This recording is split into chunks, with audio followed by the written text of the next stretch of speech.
What's good, guys? So today we're watching What If We Nuke a City, and yeah, let's watch. Playing around with nuclear weapons in videos is fun. There's a visceral joy in blowing things up and a horrifying fascination with things like fireballs, shockwaves, and radiation. And while it does help put our destructive power in perspective, it's not the best way of understanding the real impact of a nuclear explosion. This isn't about city stacks of TNT or about how bright an explosion is. Nuclear weapons are about you. So we've partnered with the Red Cross and Red Crescent movement to explore what would really happen if a nuclear weapon were detonated in a major city today. Not nuclear. Honestly, if a nuclear bomb did go off and it's like, someone shot it in the city and boom, I wouldn't be too worried.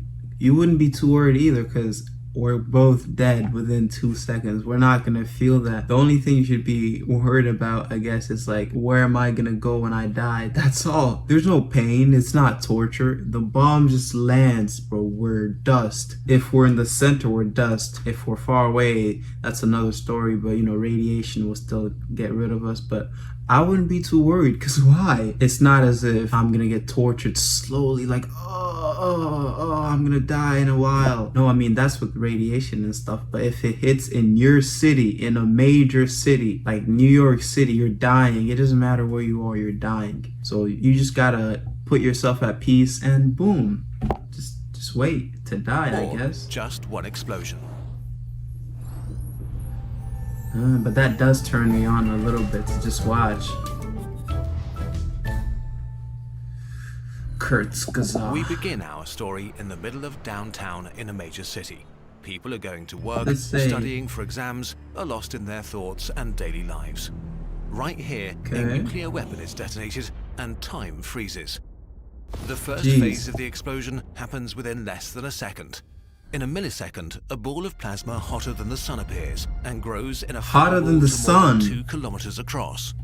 Whoa, wait, why is it when the nuclear explosion first happens, the core is that hot? I know it only lasts for a couple seconds, but hotter than the sun? I kind of doubt this, bro. Because how do we know it's hotter than the sun, bro? I'm really doubting that the core, the moment it lands, is hotter than the sun, because that means we could just start making our own suns. I'm sure some stupid guy would do that. I heard some Chinese people were trying to make suns. Like, I don't know why they're trying to be like Spider-Man in that one movie, but not a good idea. But yeah, like I said before, if we're in this core, we're dead. Anyone in that core is dead. You wouldn't have to worry about how you're gonna die, because you're dust within seconds. You won't even realize, bro, because the moment you see something white, you're gone. You're out of the world. Within this ball, everyone is just gone. Think of water dripped onto a very hot pan. A sizzle, and then there's nothing. Most buildings, cars, trees, tacky sculptures, and people, all evaporated. First, the flash, an intense tsunami of light, washes over the city in an instant. If you happen to have your head pointed in the direction of the explosion, it renders you blind for a few hours. The heat of this light produces a thermal pulse, so energetic and hot that it just burns everything as far as 13 kilometers from the detonation site. Damn, that's like almost 7 miles. 500 square kilometers that is able to burn starts burning. Plastic, wood, fabric, hair, and skin. If you happen to be in reach of the thermal pulse, one moment you're on your way to work, the next moment you're on fire. Now the second phase begins. It happens in a few seconds. Most people will now first notice that something is wrong, but it's already too late for hundreds of thousands. The flash is followed by the shockwave. The heat and radiation of the fireball create a bubble of superheated and supercompressed air around it that's now expanding explosively. Faster than the speed of sound, creating winds stronger than hurricanes and tornadoes. I just wonder why. Why do you even make this? And it's always the dead dudes, bro. They make these explosives, these nuclear bombs, knowing they'll die. Then they die. Then there's people living now who can misuse this tech from those dead people, and the dead people don't care, so it's just useless. I don't see why you need them, but I would, if I was the president, I'd definitely never get rid of my nukes, because if America got rid of his nukes, do you think what's his name, that Kim Jong-un dude, would listen? No, bro. You gotta use the nukes. I guess it's just a way to manipulate people. Fear is cool. It just makes people obey, bro. If someone had a gun to my head right now, I'd probably do a lot of stuff, bro. A lot of stuff. I know you would too, so I don't want to hear it. I know you would too, so that's kind of how it is. Human infrastructure is no match for its power. Most major buildings within a kilometer of the fireball are just ground up down to their base. Only steel-reinforced concrete is able to partially resist the pressure. In the surrounding parks where retirees feed the ducks, trees blackened and smoldering from the heat a second before snap like toothpicks. If you're outside, you get tossed away like a grain of dust in a tornado. The shockwave weakens as it travels outwards, but still, about 175 square kilometers of houses collapse like they're made of cards, trapping tens of thousands of people who didn't have any time to react. Gas stations explode and fires spread throughout the rubble. A mushroom cloud made from the remains of the fireball, dust and ash rises let me guess, acid rain in the next few minutes and casts a dark shadow over the ruined city.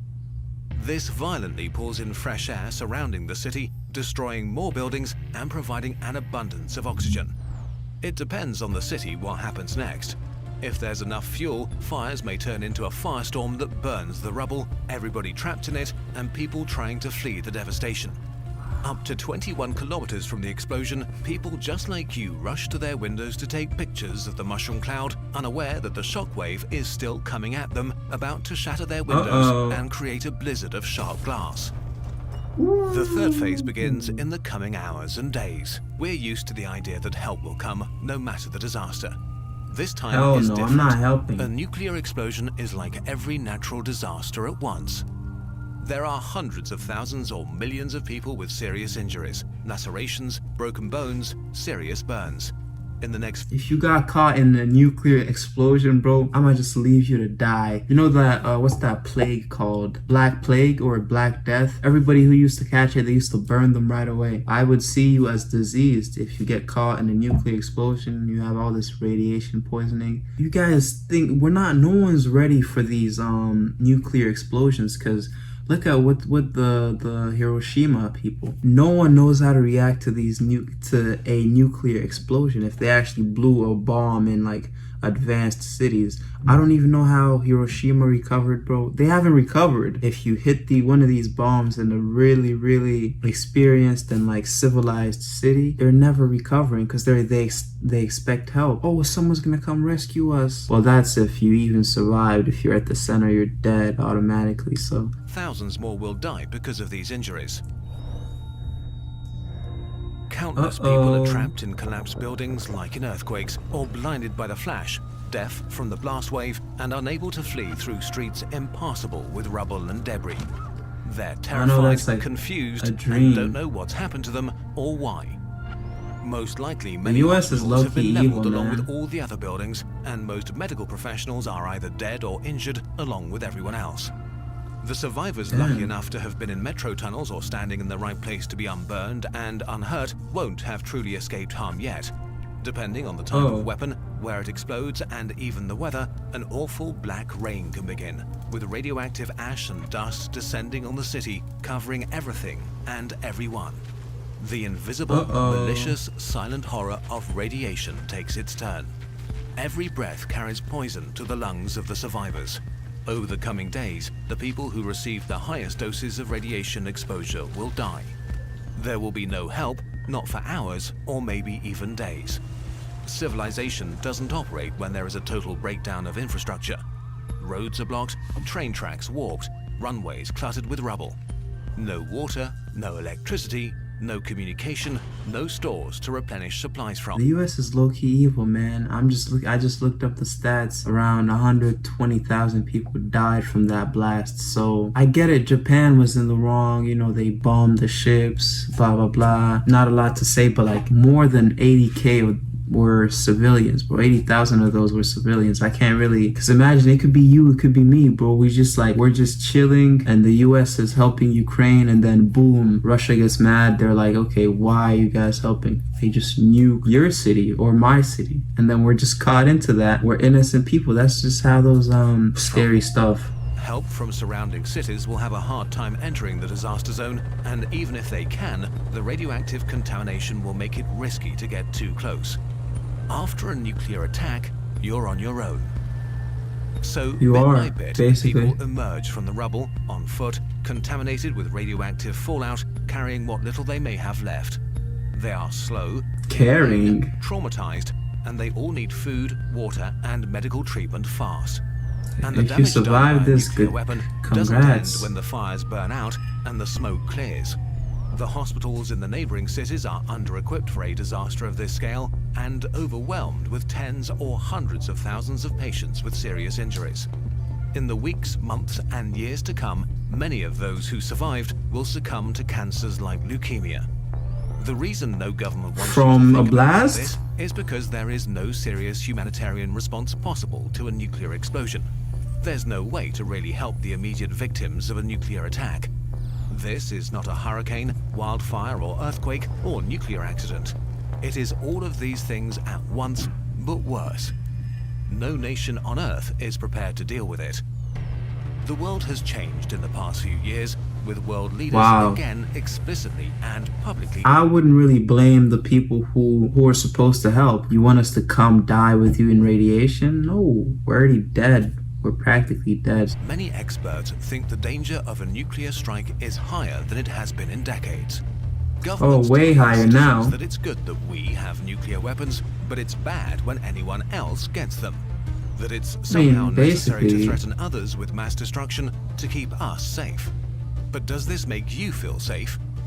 It only takes a small group of people with power to go crazy or rogue, a small misstep or a simple misunderstanding to unleash a catastrophe of unimaginable proportions. Exploding stuff in videos is fun. Exploding things in real life, not so much. There is a solution though. Eliminating all nuclear weapons and vowing never to build them again. In 2017, almost 2/3 of all the world's countries, supported by hundreds of civil society organizations and the International Red Cross and Red Crescent movement, agreed to prohibit and eliminate nuclear weapons. Bro, you think someone's gonna eliminate these, man? We can start being honest over here. No one is going to get rid of their nuclear bombs, bro. That's like telling trans people to not take estrogen, bro. If the US threw away their nuclear bombs and said we're never building them again, do you think they're number one anymore, bro? If Russia, if North Korea, if they said, okay, we're not gonna ever build nuclear weapons ever again, you think anyone is gonna be scared of Kim Jong-un or Putin? Nobody, bro. This is what keeps them in power, because everybody knows, okay, we gotta act right, we gotta, sympathize with these people, because if they get mad, we're deceased. Well, this will end the world, really. There's no way of looking at how the world ends other than these. Because, okay, asteroid, okay. Okay, what are the chances of an asteroid hitting us right now?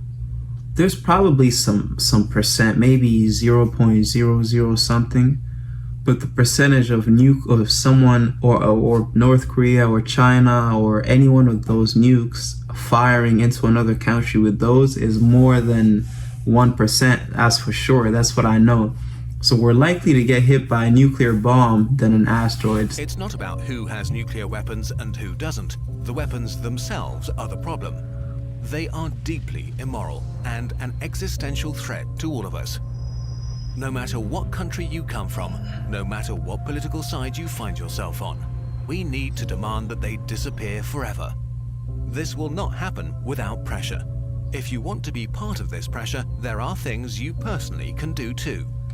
Visit notonukes.org to learn more about nuclear. The chances of nuclear bombs being never built again and being thrown away, and all the countries vowing to never touch a nuclear missile or research that stuff, it's more unlikely to happen than me turning white.